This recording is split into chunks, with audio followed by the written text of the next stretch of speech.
Good morning and welcome to another magical story from my book, Tales of a Modern Alchemist, Real-Life Stories of Magic and Transmutation.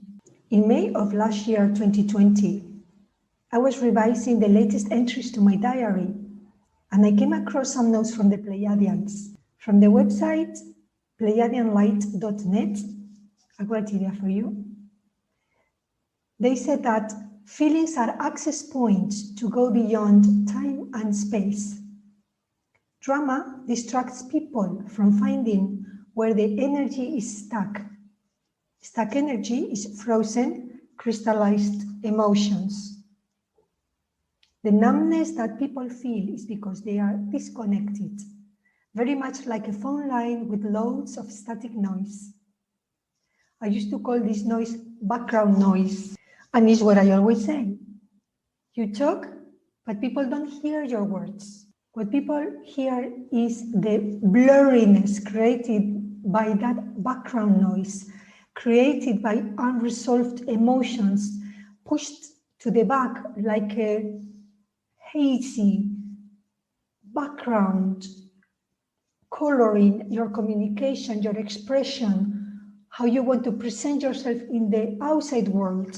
And sometimes you say, I've done it as best as I can. And why is that not enough? Why don't I get my relationships to resonate, to work for me? And it's because of that, because that background noise is blurring your expression, your communication. The sound doesn't travel clean. So the message that I read in that website says, the blue dragons from the Pleiades prepare you to accept source healing, accept the heart activation, give and receive heart healing. We have to come to the conclusion, and this is what I say in my book, that the whole human experience is to be able to open up the heart, to be able to come into the heart, hear with the heart, function with the heart, give with the heart, not from the root chakra that is expressing a need to survive, or the solar plexus chakra, which is a fight for power, personal power, ego, and so on and so forth. It is all about the transmutation at heart level. I am a polyglot and a linguist. The reason that I can break down grammatical elements and can put them together or string them into sentences is because I hear the music, the patterns, the rhythm, the oscillations when people speak. I hear more than what they say.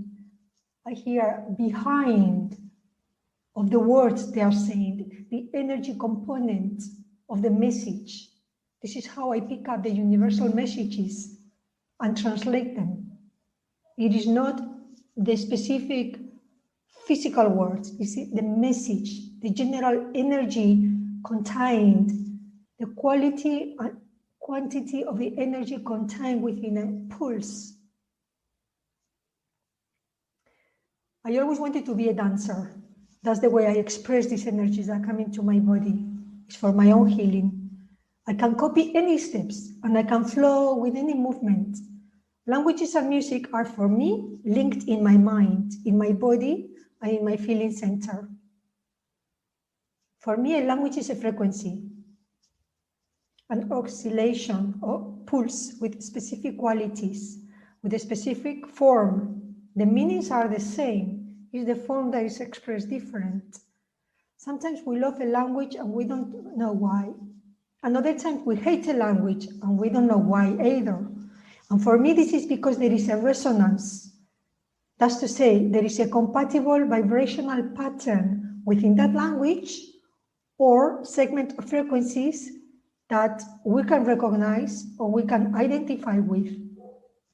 But when we don't resonate, in which case the sound of the language is discordant to our ears, we actually reject the language and the culture and anything to do with that window of possibilities. Is that a way for the universe to guide us into one direction or another? Is that the box in which we put ourselves? A language for me is a series of graphs or codes. One of my main totem animals is the spider. It's actually in my east house, which is the new beginnings.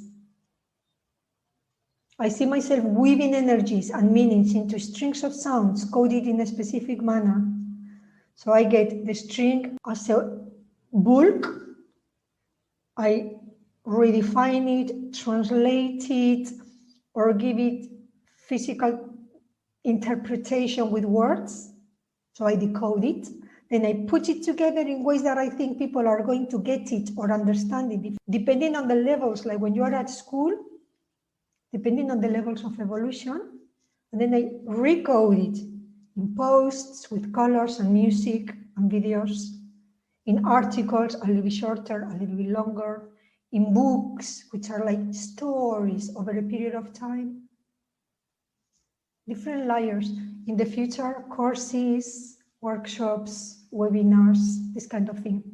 Then when I speak, in my coaching practice, I'm not doing it now because I'm in transition, but when I used to have my coaching practice, I talk and I start building a world of energy that resonates with the person.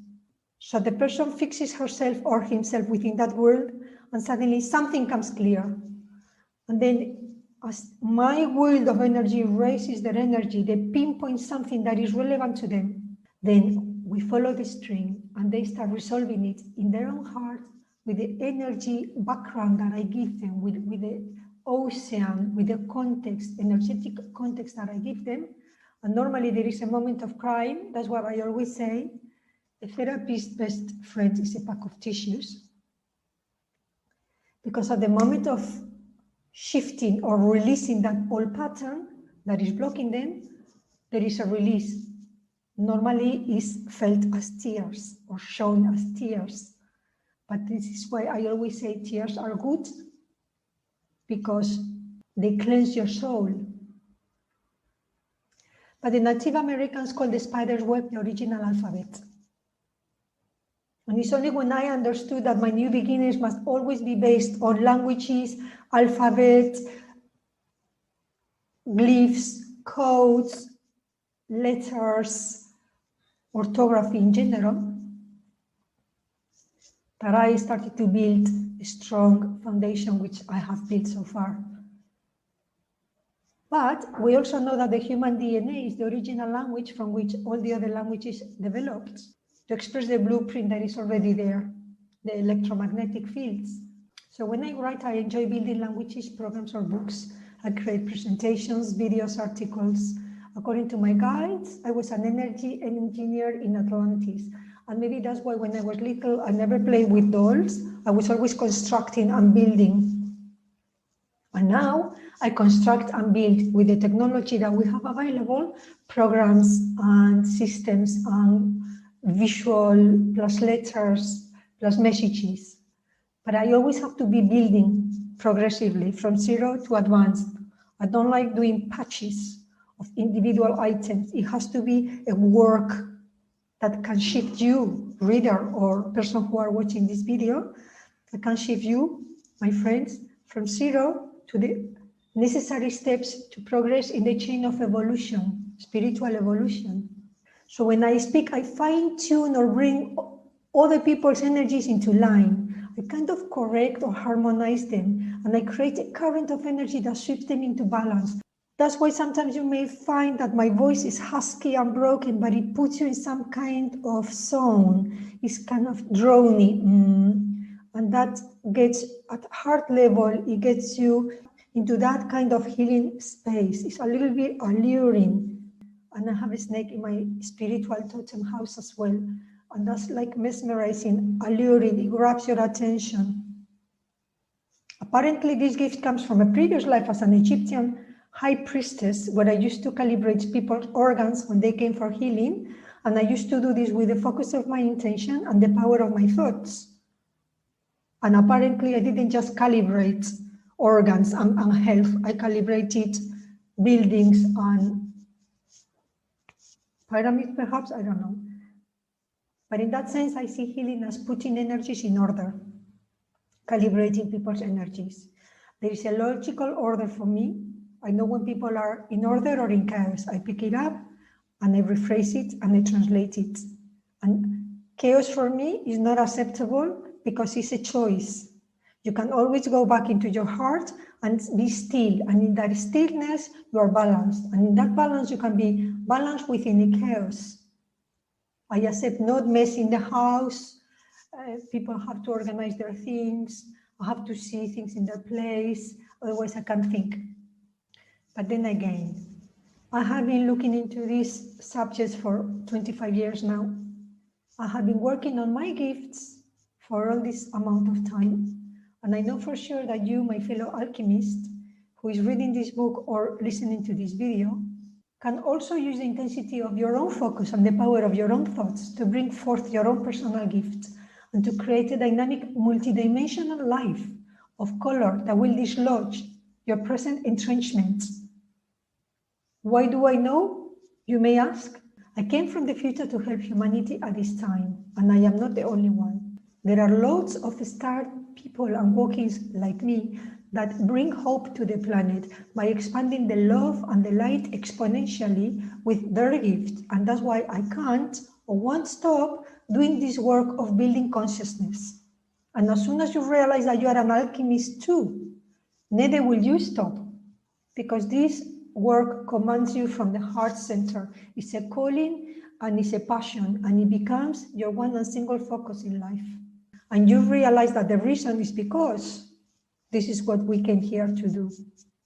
Don't fall for the illusion and construct or build the world of your dreams. The Pleiadians continue to say that the current shift is slowly progressing and will create massive purges that will awaken the collective until we reach critical mass, which is, according to the Celestine prophecy, only 8% of the humans in the planet. And then a cascade of tsunami type wave will rise and engulf all that is running on lies, all that is corrupted or broken,